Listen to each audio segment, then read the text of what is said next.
Welcome to the GOTO podcast. Each episode covers the brightest and boldest ideas from the world's leading experts in software development. Tune in for practical lessons, compelling theories, and plenty of inspiration. GOTO gathers the brightest minds in the software community to help developers tackle projects today, plan for tomorrow, and create a better future. Stay up to date with the latest in tech through GOTO's top-rated events, held online and in person in cities like Amsterdam, London, Copenhagen, and Chicago, and by subscribing to the GOTO Conference's YouTube channel, where you can find thousands more high-quality dev talks. Learn more at gotopia.tech. Hello and welcome to GOTO Amsterdam 2022 Unscripted Interview. And today I have Eleanor Saitta, and I'm looking very much forward to this interview. Thank you, it's nice to be here. It's great to have you here. So I was listening to your talk about security and what can you do in an organization. And you had a lot of tremendously very good advice. You have like small things and you had big things. And I really liked that you could take away what you needed for your organization. I thought that was very helpful. I mean, I never know kind of who's in the room, so Exactly. I try to give a bit of range. Everybody gets something. Definitely, yeah, definitely. And I think it really worked, at least for me. So one of the things that I thought about a lot was that thing about immutable and ephemeral. Yeah. Because I hadn't really thought about that. I'm not really into security as such, but that was one thing that I hadn't thought about before, and I thought that's brilliant. Could you put some words on what does it mean and why do you want it? And So basically, the idea with having your like individual service workers, et cetera, but really any given VM container, whatever that's running in your ecosystem, be both immutable and ephemeral, is that this means that so immutability means that it means a number of things. One thing is that if an attacker gets onto that system, they can't change it, right? I can't reconfigure existing services to expose more vulnerabilities.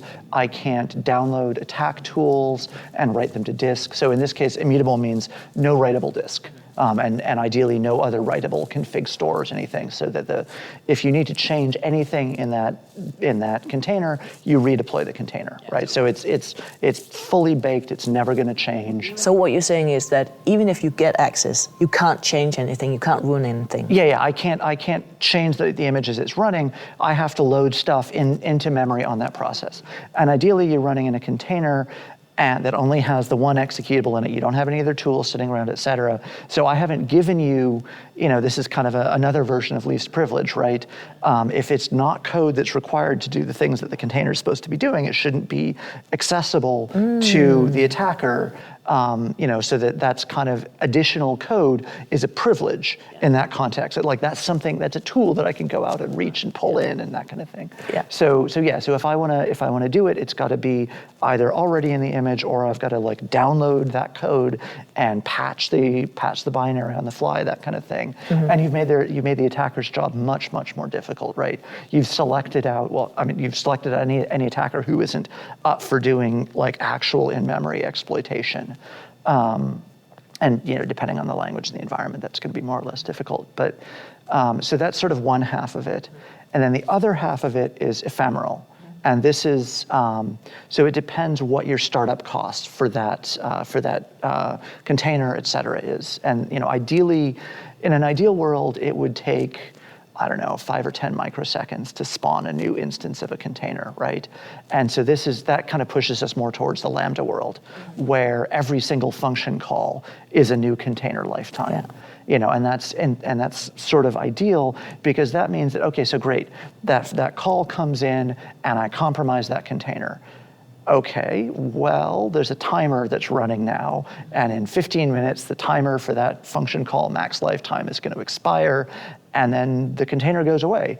And if I want to retain, so if I'm doing reconnaissance, I have to exfil all my data immediately, and if I can't gather data, keep it around, and act locally on that data because I don't have a data persistence point because it's immutable, et cetera.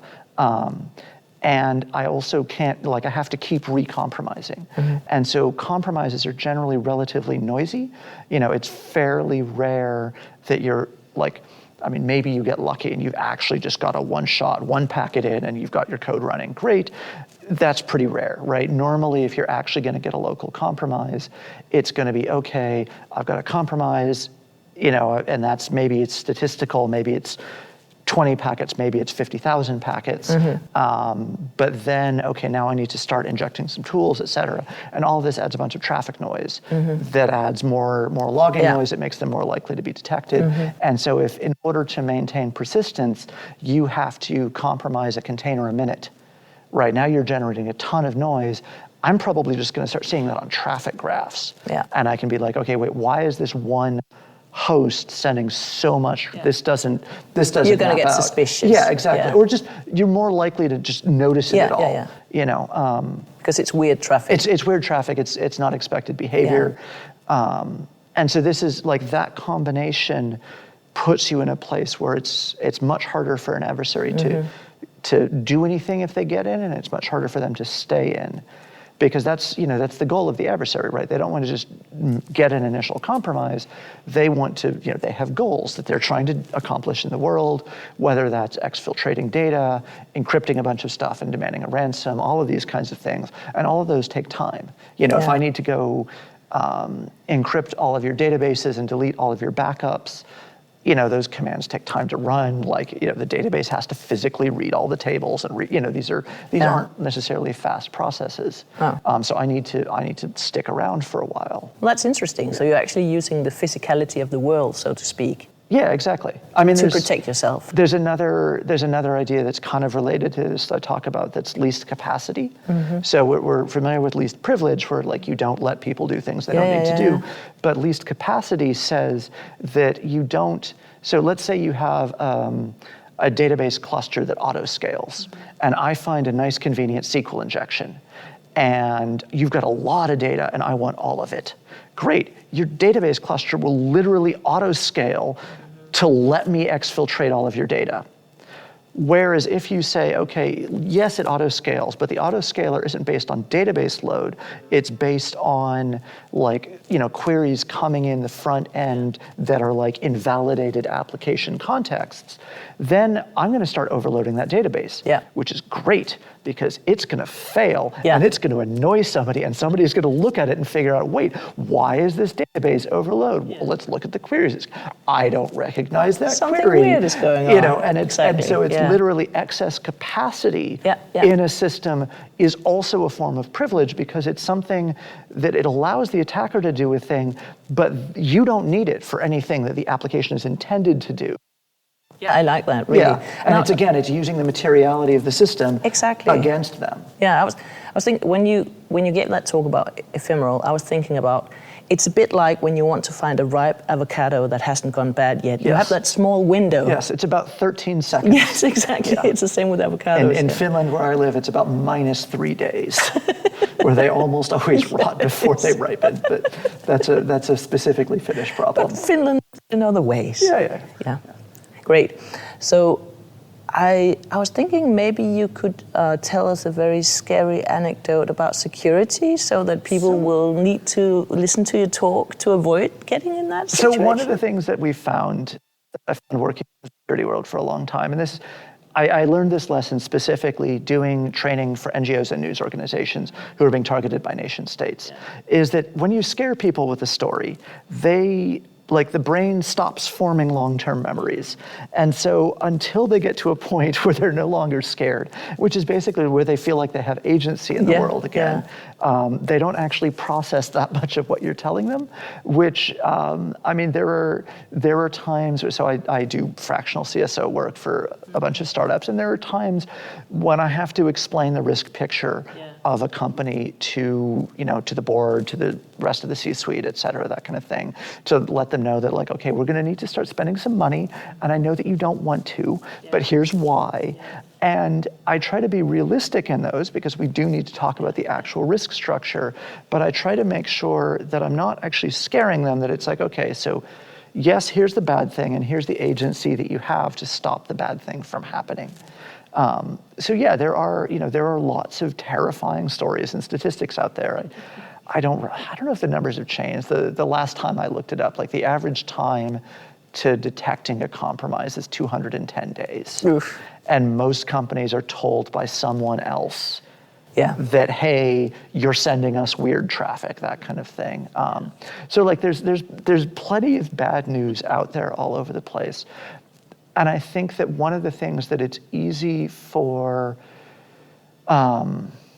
especially if you're running in a more traditional IT environment and you see just like these ransomware epidemic, et cetera, it's easy to get a bit fatalistic about it and be like, well, there isn't really anything I can do. Yeah. And I mean, to a certain extent, that's true. Everybody gets owned eventually. However, that's not the end of the story, because what happens after you get compromised is what determines whether or not this is a problem, right? How quickly can you recover? How quickly can you limit access? How quickly do you detect? All of these kinds of things. And there's a lot of stuff that you can do, both to make it harder to be compromised in the first place, but also to make sure that you can actually recover as a resilient team and actually, you know, get the attacker out, limit the damage, detect it, all of these kinds of things. And I think that it's, you know, both halves of that pie are important. And I think that that's the thing that it's worth telling people is that, like, yes, you're gonna get owned eventually. You're absolutely gonna get owned eventually. But it's not the end of the world, assuming you do the work now. Yeah. You know, and I will also say that, like, if you are a startup that's still in a seed round, there are some choices that you should make very, very early on that can lower your kind of overall risk. Yeah. But a bunch of this stuff is not your problem yet. Yeah. You need to actually make sure that you have a product with marketplace fit and all of that kind of stuff. Because I do meet founders who are in like very early stage. We are 2 developers and one of them is staying up sleepless nights thinking about security. I'm like, no, this is not your job right now. No. Go build a company first. Yeah. You know. They end in an analysis paralysis about that. And they don't get anything done. It's like they're worried about it, but they don't have any actions to take. Yeah. And you know, this is where it's kind of my, you know, my recommendations, like ditch your Windows boxes, ditch Office, you know, for the love of God, write in a type-safe language with automatic memory management. Don't write in C. Yeah, help yourself. Don't write in, as much as I hate to say it, don't write in Python, because type safety is your friend. You want enforced type safety, or at least use type hinting. And all that. Anyway, but so there's some of these kinds of choices that you can make that when you get to the point where you now need to deal with the problem for real, you're going to be in a better place. Yeah. The caveat of this, of course, is that you are still, even in a very small company, responsible for the risks that you put your users into. Definitely. Right? So if you're taking real user data, you know, if you're running in the world, you need to make sure that you're not overselling yourself and that you're not putting those actual users in risk. Yeah. But it's this kind of flip-flop where user risk matters as soon as you have real users. Risk to the company actually matters much less then. Yeah. Risk to the company only matters after there's a company to be worth putting at risk. But in the beginning, worry about the users. Worry about and the their users, data. don't worry about anything else. Yeah. And then later on, we'll go back and fix the problems. You know, because you're always going to have some tech debt. Yeah. I think that's a good way to end this interview. Worry about the users. Yes. I think that's a very empathetic way to think about it. And thank you very much Thank you. for This has been fun. joining me in this interview. And I hope everybody will go online and watch your talk, because as you said, everybody will get something out of it. I definitely do. I certainly hope so. Thank you. Thank you. Thanks for listening to this episode of the GOTO podcast. Head over to gotopia.tech to discover lots more content from the brightest minds in software development.